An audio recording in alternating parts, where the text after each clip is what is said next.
whistle of the train. Every day after school, Darcy and sisters would come out and first wave at the engineer and then patiently wait for the caboose. Well, a few weeks into spring, something magical happened. As Darcy and her sisters came out to wait for the caboose, it looked like somebody was staring right at them. Well, the man leaned forward a bit and he threw out a package. It was a bundle of cloth wrapped several times with a string. Well, they grabbed it and they ran inside. And they got their mother to find some scissors and clip open the string. And beneath several layers of colored fabric was a whole bag full of candy. Wow! Just for Darcy and her sisters. From that moment on, their hearts were forever bonded with the men on that Union Pacific train.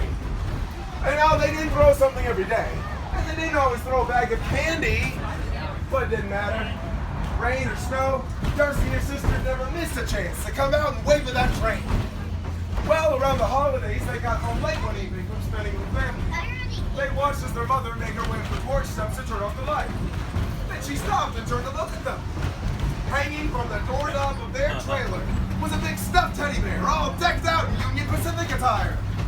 Well, their friends had to have stopped at the house just to drop off the gift. They were amazed at the possibility that this entire train could have stopped just for them. Well, you can bet that the very next day they came out and they waved at the train, taking their stuffed teddy bear with them so that they would know they were there and they loved their gift. They watched as the light of the first train car approached. Then they waved at the engineer and then each passing car as it went by, waiting for that final car, the caboose. But it seemed to them that the train was slowing down. Surely that had to have been their imaginations, right? The train wouldn't stop again, or could it? As the train slowed to a crawl, Mother must have been looking out the kitchen window because she came out holding a package of some sort. Then it happened. The train stopped right there, right in front of their house. Well, the man on the caboose waited for them to come on board, and once aboard, they were thankful to the men that had given them such heartwarming gifts. But they were absolutely bewildered when Mother handed her gift over to the man on the caboose. How did Mother know that the train was going to stop? How was she able to afford a gift for the train then? Well, as the man on the caboose opened his gift, those kids saw that Mother had diligently saved every scrap of cloth from every bag of candy ever tossed out that old train. She had sewn together seat cushions for the men who had to ride so far and so long each day. Oh, they learned something that day, Darcy and her sisters. They learned just how much that train and the kindness of strangers meant to her mother, and how thankful she was that it brightened the lives of her little girls. A true Christmas story. Thank you. Very nice. Thank you. Well, that's enough story for a while. Who wants to sing another Christmas song? Yeah. Well, there's so many Christmas songs. Who knows we got about 100 Christmas songs out there? Nobody here knows any Christmas songs. Yeah, I love Rudolph the Red-Nosed Reindeer. Thank you, Dan. That's only one. Come on, guys. We got Rudolph and Gotcha. Who said Frosty? Sorry. Well, how did he know my very favorite song? Everybody here knows Mr. Snowman, right? Mr. Frosty the Snowman? You guys want to help me sing about Frosty the Snowman? Okay, let's sing about Frosty the Snowman. Frosty the Snowman was a happy, jolly soul. With a corn cob pipe and a boy. It's 15 or you can get 2 copies for 20. Made out of coal. Oh, Frosty the Snowman is a fairy tale, they say. He was made of snow, but the children know how he came to life one day. There must have been some magic in that old silk that they found. Oh, when he tasted on his egg, he began to dance around. Oh, Frosty the Snowman was alive as he could be. And the children say he could laugh and play just the same as you and me. Best part! Bumpity dum dum, bumpity dum dum, look at Frosty go. Bumpity dum dum, bumpity dum dum, over the hills of snow. Oh, Frosty the Snowman knew the sun was hot that day. So we said, let's run and have some fun.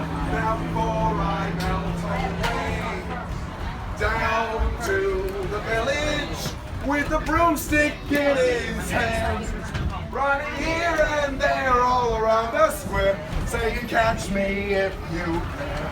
He led them down the streets of town, right to the traffic cops.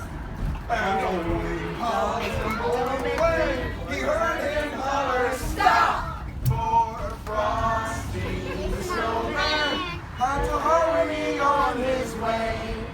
But he waved goodbye, saying, don't you cry, I'll be back again someday. Frosty the Snowman! Woo! You guys are getting good at this. You must have stopped the train, too. Now, I do have another story for everyone, but I think you're all going to like this one very much. It's a personal favorite of mine, and a true Christmas classic.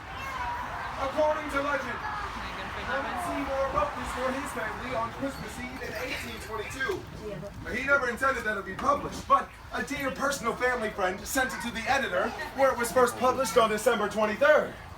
Almost 180 years later, it is still the most cherished, most loved, and most memorized book in all of Christmas literature. A Visit from St. Nicholas by Clement Clark Moore.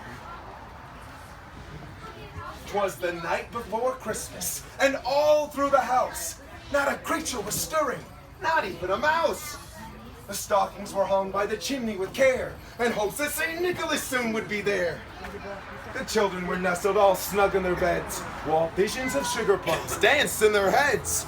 And Mama in her kerchief, I in my cap, I just settled down for a long winter's nap.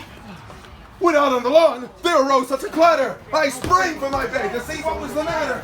Away to the window I flew like a flash, threw open the shutters, tore open the sash. The moon, on the breast of the new fallen snow, gave the luster of midday to objects below. When what to my wandering eyes should appear but a miniature sleigh and a tiny reindeer. With a little old driver so lively and quick, I knew in a moment it must be St. Nick. More rapid than eagles, his coursers they came. And he whistled, and he shouted well, he called them by name. Now Dasher, now Dancer, now Prancer and Vixen. On Comet, on Cupid, on Donner and Blitzen. To the top of the porch, to the top of the wall. Now dash away, dash away, dash away all. As dry leaves before the wild hurricane fly, when they met with an obstacle, meet to the sky. So up to the housetop, his coursers they flew, with a sleigh full of toys, and St. Nicholas too. And then, in a twinkling, I heard on the roof the pitter and patter of each little hoof. And as I drew in my head and was turning around, down the chimney, St. Nicholas came with a bound. He was dressed all in fur from his head to his foot, and his clothes were all tarnished with ashes and soot. He was fat and plump, a right jolly old elf, and I laughed when I saw him in spite of myself. His eyes, how they twinkled. His dimples, how merry. His cheeks were like roses, his nose like a cherry.